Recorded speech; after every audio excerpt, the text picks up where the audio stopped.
അതാണ് കഴിഞ്ഞ ദിവസം യമനിലെ ഹൂത്തി നേതാവ് പറഞ്ഞത്. ഇസ്രയേലിൽ നിന്നും സുരക്ഷിതത്വം ലഭിക്കാൻ വേണ്ടി അമേരിക്കയുടെ ആയുധം വാങ്ങിവെച്ച ആളുകൾ കഴുതയെക്കാളും ബുദ്ധിയില്ലാത്തവരാണ് എന്ന്. അമേരിക്കയും ഇസ്രയേലും ഇപ്പോൾ അവരുടെ ഫൈനൽ പ്രൊജക്ട് നടപ്പാക്കാൻ പോകുന്നു എന്ന കാര്യം ഏകദേശം ബോധ്യപ്പെട്ടുകൊണ്ടിരിക്കുകയാണ്.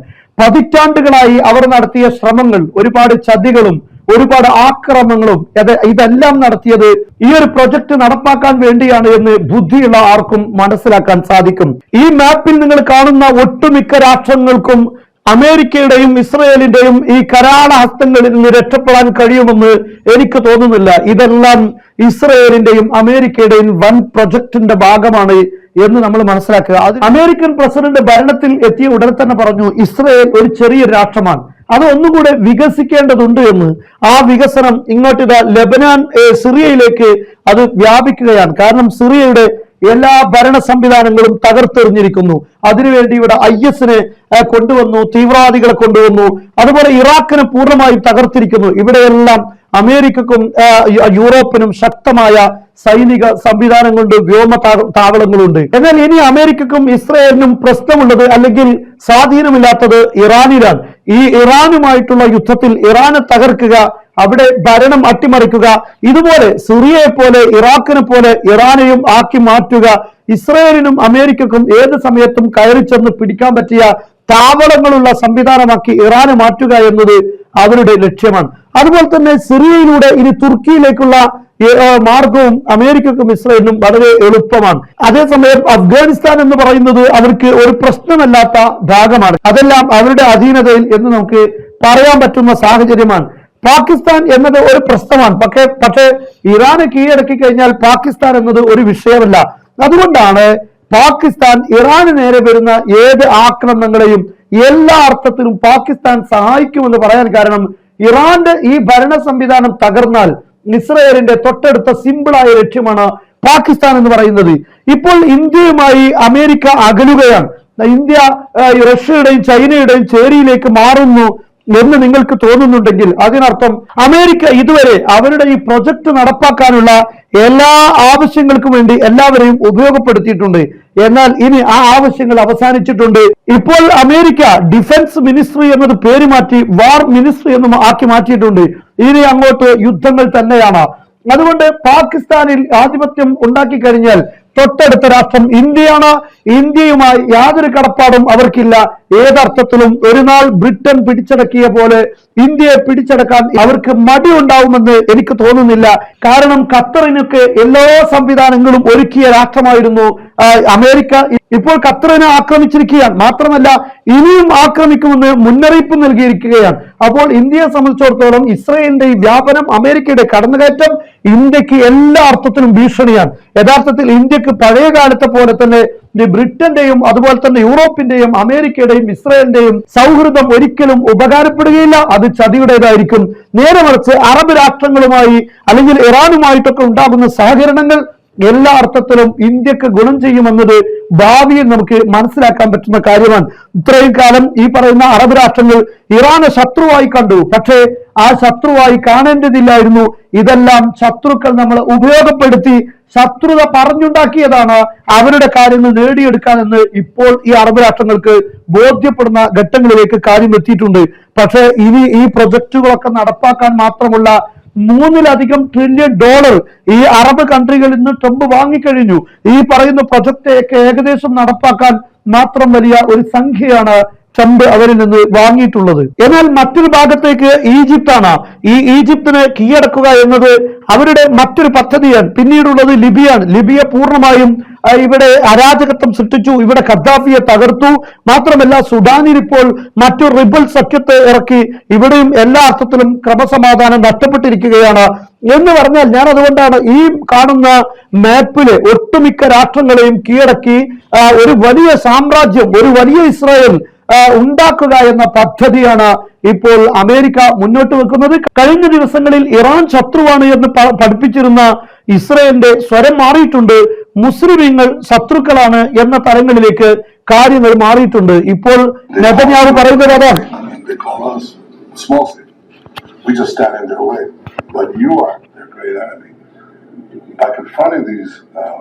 these various enemies, we're not only defeating those who wish to attack us, but those who wish to attack. Netanyahu പറയുന്നത് മുസ്ലിമീങ്ങൾ അമേരിക്കയെ വലിയ ശത്രുവായി കാണുന്നു, ഇസ്രായേലിനെ ചെറിയ ശത്രുവായും.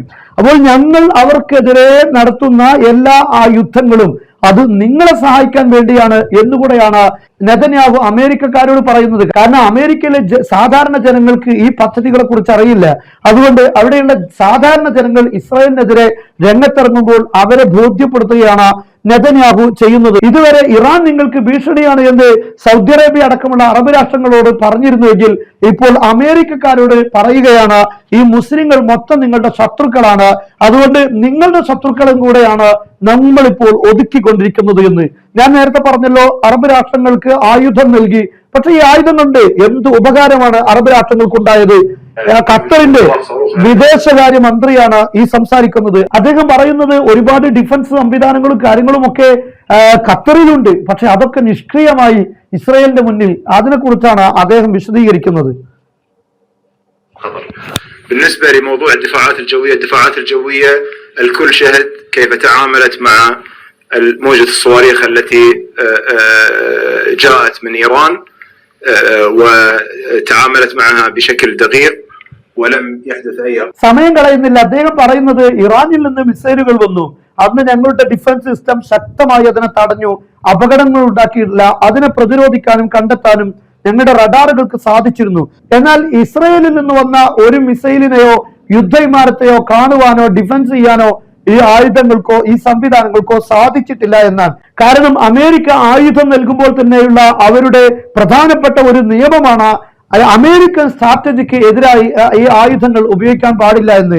അതുകൊണ്ട് അതിനനുസരിച്ചുള്ള പ്രോഗ്രാം ചെയ്തുകൊണ്ടാണ് ഈ ആയുധങ്ങൾ വരുന്നത് എന്നാണ് മനസ്സിലാക്കാൻ സാധിക്കുന്നത്.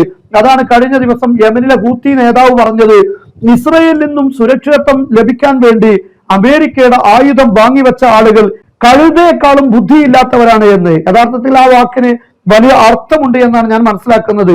എന്നാൽ ഇതൊക്കെ നമ്മുടെ ഇന്ത്യ രാഷ്ട്രത്തിന് അടക്കം വലിയ പാഠമാണ്.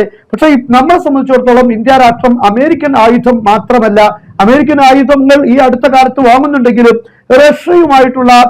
റഷ്യയുമായിട്ടുള്ള ആയുധ ബന്ധങ്ങളാണ് പഴയ കാലം മുതലേ ഇന്ത്യ രാഷ്ട്രത്തിനുള്ളത്. എന്നാൽ GCC രാഷ്ട്രങ്ങളെ സംബന്ധിച്ചിടത്തോളം എല്ലാ അർത്ഥത്തിലും അമേരിക്കയെ അവലംബിക്കുക എന്നതാണ് ഉള്ളത്. അതിന്റെ പ്രത്യാഘാതങ്ങളാണ് ഇപ്പോൾ ഉണ്ടായിരിക്കുന്നത്. ഇനി ഒരു അറബ് രാഷ്ട്രത്തിനും ഇസ്രയേലിന്റെ അമേരിക്കയുടെ ആയുധങ്ങൾക്കെതിരെ ഒരു ആയുധവും മുന്നോട്ട് വെക്കാൻ കഴിയുകയില്ല എന്ന കാര്യം വളരെ വ്യക്തമാണ്. ഞാൻ ഈ മാപ്പ് കാണിച്ച് ഇതൊക്കെ വെട്ടിപ്പിടിക്കാൻ പോകുന്നു എന്ന് പറയുമ്പോൾ വെറുതെ പറഞ്ഞതല്ല. നോക്കൂ നിങ്ങൾ.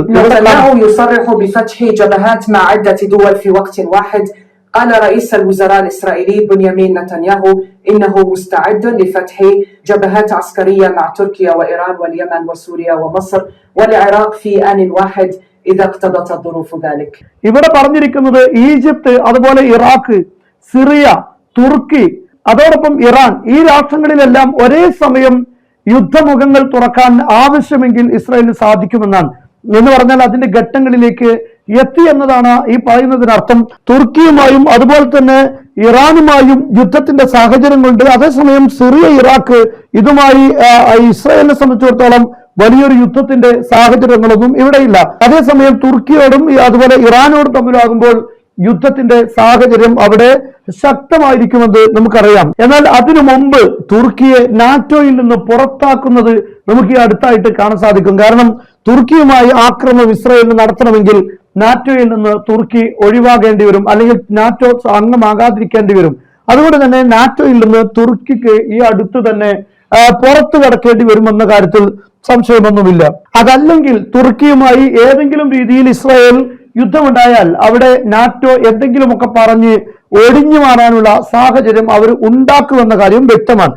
എന്നാൽ ഇവിടെ ഈ ഒരു മാപ്പിൽ നിങ്ങൾ ശ്രദ്ധിക്കേണ്ട പ്രധാനപ്പെട്ട ഒരു കാര്യമുണ്ട്. ഇവിടെ ഈ കാണുന്ന ഈ ഭാഗം ഇവിടെ ഇസ്രായേലിന് വലിയ രീതിയിൽ യുദ്ധം ചെയ്യേണ്ട ഒരു ഭാഗമാണ്. ഇതെല്ലാം ഇസ്രായേൽ അമേരിക്ക യുദ്ധത്തിലൂടെയാണ് വെട്ടിപ്പിടിക്കുന്നത്. ലബനാൻ, സിറിയ, ഇറാഖ്, ഇറാൻ, അതുപോലെ തുർക്കി, അഫ്ഗാനിസ്ഥാനിൽ ഇറാഖിനെ പോലെ തന്നെ മുമ്പ് യുദ്ധം കഴിഞ്ഞതാണ്.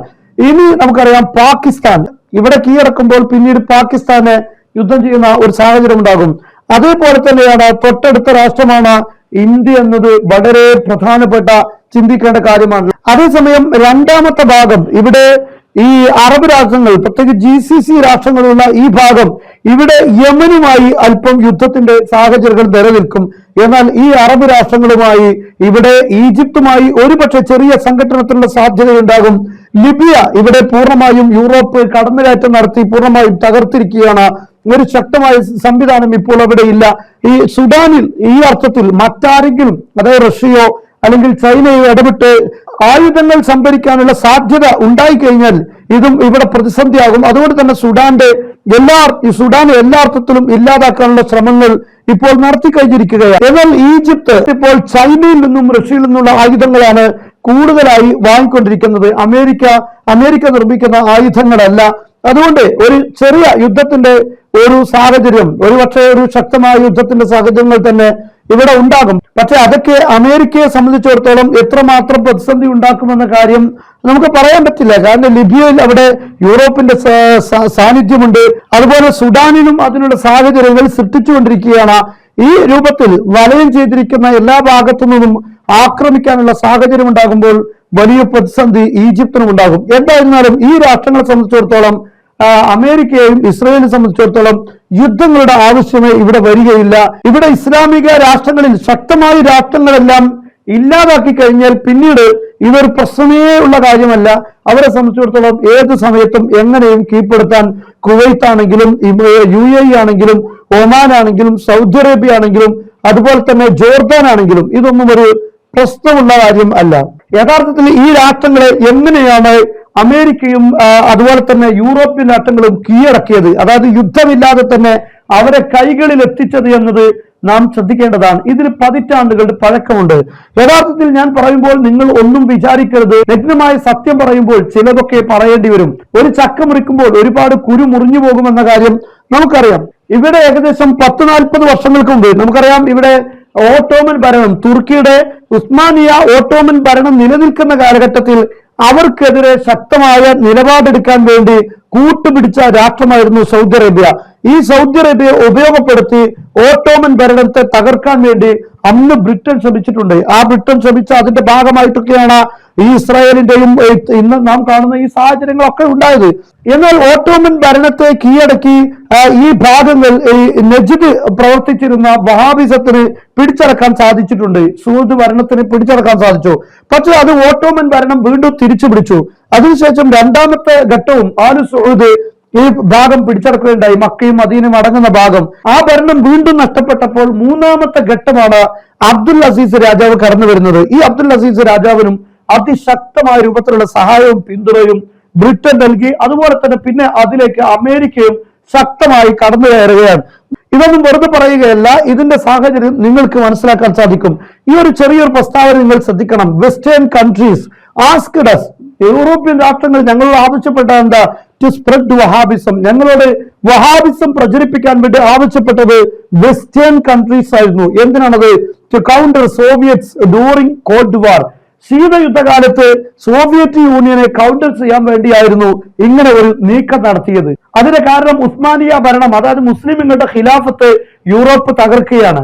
അങ്ങനെ തകർക്കുന്ന ഘട്ടത്തിൽ സ്വാഭാവികമായും റഷ്യയോട് കൂടുതൽ അടുപ്പം പാലിക്കുകയും യൂറോപ്പിനോട് ശക്തമായ എതിരായി നിൽക്കുകയും ചെയ്യും മുസ്ലിമീങ്ങൾ.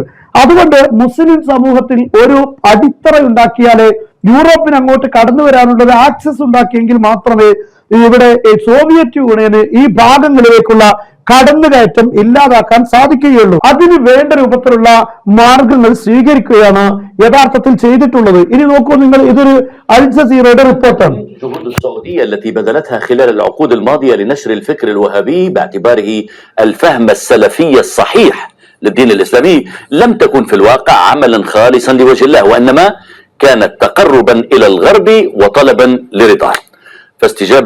فاستجابة لطلبه كما أكد ولي العهد السعودي الأمير محمد بن سلمان أمام محرري الواشنطن بوست، انخرطت السعودية في إنشاء المساجد والمدارس لنشر الفكر الوهابي. ഇവിടെ വളരെ കൃത്യമായി പറയുന്നത് നിങ്ങൾ ശ്രദ്ധിക്കണം. ഇത് യഥാർത്ഥമായ ആശയം സലഫി ആശയമാണ് ശരി എന്ന് വെച്ച് അള്ളാഹുവിന് വേണ്ടി അങ്ങനെ ഒരു പ്രസ്ഥാനത്തെ ഉണ്ടാക്കിയതൊന്നും അല്ല സൗദി അറേബ്യ. ഇത് യൂറോപ്പിന്റെ ആവശ്യപ്രകാരം അവർക്ക് വേണ്ടി മാത്രം നടത്തിയ ഒരു പദ്ധതിയാണ്. അതായത് യൂറോപ്പിന്റെയും അമേരിക്കയുടെയും ഒരു പ്രൊജക്റ്റ് ആയിരുന്നു വഹാബിസം എന്നാണ്. മാത്രമല്ല ലോകത്തിന്റെ മുസ്ലിം നാടുകളിലെ പല ഭാഗത്തേക്കും പള്ളികളും മദ്രസകളും ഉണ്ടാക്കാനുള്ള സഹായം അവർ നൽകിയിട്ടുണ്ട്. അത് എന്തിനു വേണ്ടിയാണ് അതും കൂടെ പറയും. في إنشاء المساجد والمدارس لنشر الفكر الوهابي حتى تغلق أبواب العالم الإسلامي أمام تغلغل خصم الغرب وعدوه الأهم إبان الحرب الباردة الاتحاد السوفيتي. ഈ പള്ളികളും മദ്രസകളും ഒക്കെ ഉണ്ടാക്കാനുള്ള കാരണം യൂറോപ്പിന്റെ ശത്രുക്കൾ മുസ്ലിം രാഷ്ട്രങ്ങളിലേക്ക് കടന്നു വരുന്നത് ഇല്ലാതാക്കാനാണ്. അതായത് പള്ളികളെയും മദ്രസയും കേന്ദ്രീകരിച്ച് അതിന് യൂറോപ്പുമായിട്ടുള്ള ബന്ധം സൃഷ്ടിക്കുമ്പോൾ അവിടേക്ക് യൂറോപ്പിന്റെ ശത്രുക്കൾക്ക് കടന്നു വരാൻ സാധിക്കുകയില്ല. അതിനുവേണ്ടിയാണ് ഈ വഹാബി ആശയമുള്ള പള്ളികളും മദ്രസകളും ഒക്കെ ലോകത്ത് അവർ നിർമ്മിക്കാൻ സഹായിച്ചത്. ഇനി ഇത് ഇവിടെ മാത്രമല്ല, അമേരിക്കയിൽ നിന്ന് വ്യക്തമായ രൂപത്തിൽ ഹിലാരി ക്ലിന്റൺ തന്നെ ആ കാര്യം പറയുന്നുണ്ട്. അമേരിക്കൻ പ്രസിഡന്റ് ആയിരുന്ന 1981 മുതൽ പ്രസിഡന്റ് ആയിരുന്ന റൊണാൾഡ് റീഗൻ, അദ്ദേഹത്തിന്റെ കാലം മുതൽ ഈ ഒരു പദ്ധതി വളരെ ശക്തമായി നടന്നു എന്ന് പറയുന്നത് ഹിലാരി ക്ലിന്റൺ ആണ്. വഹാബിസത്തെ എല്ലാ രാഷ്ട്രത്തിന്റെയും പല ഭാഗങ്ങളിലേക്കും കൊണ്ടുവന്നു. അതിനുവേണ്ടി ഞങ്ങൾ ഫണ്ട് ചെയ്തു, ഞങ്ങൾ അതിനുവേണ്ടി സമ്പത്ത് കൊണ്ട് സഹായം നൽകിയിട്ടുണ്ട് എന്നൊക്കെ പറയുന്നത് ഹിലാരി ക്ലിന്റൺ ആണ്. We also have a history of kind of moving in and out of Pakistan. I mean, let's remember here, the people we are fighting today, we funded 20 years ago. And we did. ഇന്ന് ആളുകളുടെ മുന്നിലെങ്കിലും അമേരിക്കയുടെയും യൂറോപ്പിന്റെയും ശത്രുക്കളാണ് അൽ ഖായിദയും അതുപോലെ തന്നെ IS ഒക്കെ എന്ന് പറഞ്ഞ് അവരോട് യുദ്ധം ചെയ്യാനാണല്ലോ അമേരിക്കയും സഖ്യരാഷ്ട്രങ്ങളും ഒക്കെ ഇറങ്ങിയത്. പക്ഷെ ആ യുദ്ധം ചെയ്യുന്ന വിഭാഗത്തിന് 20 വർഷം മുമ്പ് നമ്മൾ തന്നെയാണ് അവരെ ഫണ്ട് നൽകി വളർത്തിയിട്ടുള്ളത് എന്നാണ് ഹിലാരി ക്ലിന്റൺ പറയുന്നത്. Because we were locked in this struggle with the Soviet Union, they invaded Afghanistan, and we did not want to see them control Central Asia, and we went to work. And it was President Reagan in partnership with the Congress, led by Democrats, who said, you know what, sounds like a pretty good idea. Let's deal with the ISI and the Pakistani military, and let's go recruit these mujahideen, and that's great. Let's get some to come from Saudi Arabia and other places, importing their Wahhabi brand of Islam so that we can go beat the Soviet Union. And guess what? വളരെ വ്യക്തമായി ആ കാര്യം വളരെ വ്യക്തമായി Hillary Clinton 2009 മുതൽ അമേരിക്കയുടെ secretary ആയിരുന്നു. Obama അധികാരത്തിൽ വരുമ്പോൾ അമേരിക്കയുടെ സെക്രട്ടറി ആയിരുന്നു. ഇത് CNN പ്രസിദ്ധീകരിച്ച ഒരു വാർത്തയും കൂടെയാണിത്. അന്ന് വഹാബിസത്തെ മറ്റു രാഷ്ട്രങ്ങളിലേക്ക് കൊണ്ടുവരിക, വഹാബി ഇസ്ലാമിനെ മറ്റു രാഷ്ട്രങ്ങളിലേക്ക് കൊണ്ടുവരിക എന്ന പദ്ധതിയായിരുന്നു. കാരണം ആ പ്രൊജക്ട് അത് അമേരിക്കയുടെയും യൂറോപ്പിന്റേതുമായിരുന്നു.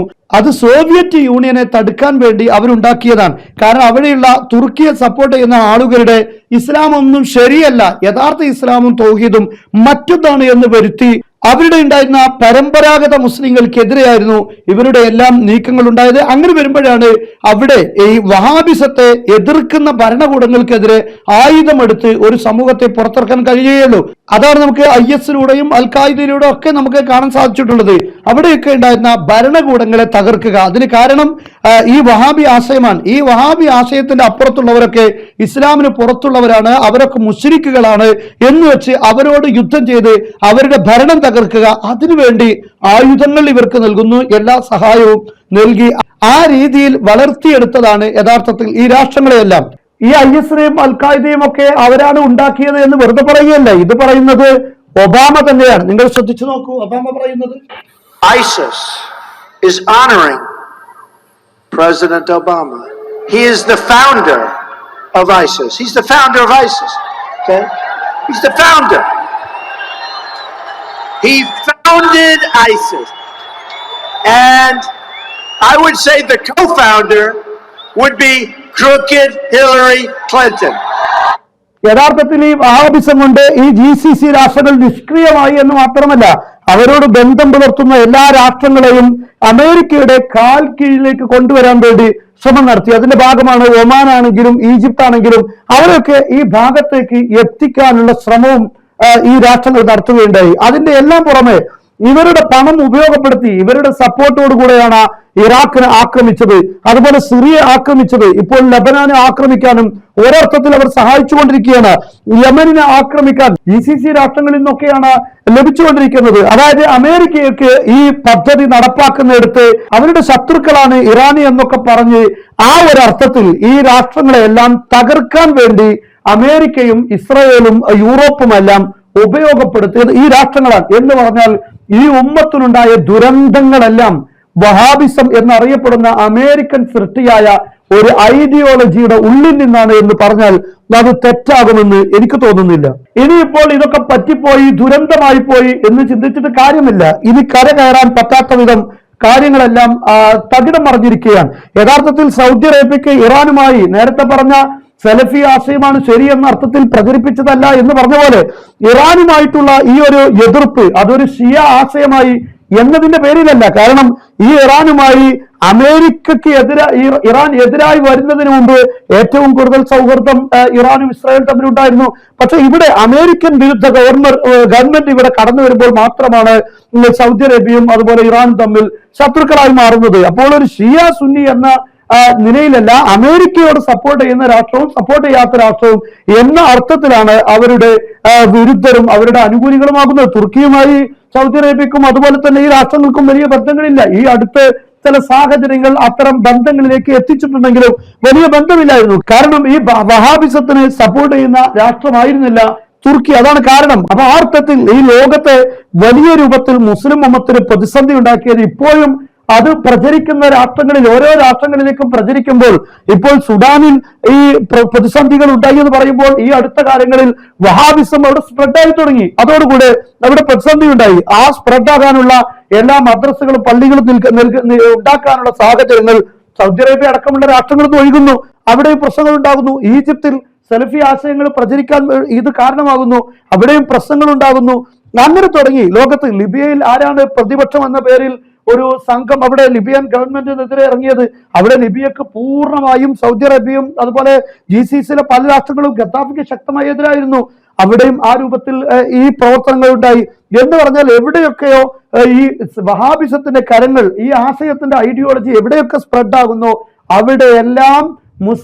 അവിടെയെല്ലാം ഭരണകൂടങ്ങളെ തകർത്ത് ഇസ്രായേലിനും അമേരിക്കക്കും വേണ്ട രൂപത്തിൽ വളക്കൂറുള്ള മണ്ണാക്കി അവർക്ക് മാറ്റാൻ കഴിഞ്ഞു. അതിനുവേണ്ടി തന്നെയാണ് അവർ ഫണ്ട് നൽകിയതും പള്ളികളും മദ്രസകളും ഉണ്ടാക്കിയതും എന്നാണ് നമുക്കറിയാം. അൽ ജസീറയിൽ പറഞ്ഞ, അതായത് മുഹമ്മദ് ബിൻ സൽമാൻ പറഞ്ഞ ആ വിഷയത്തെ വിശദീകരിച്ചുകൊണ്ട് അൽ ജസീറ ചാനലിൽ വന്ന വാർത്ത.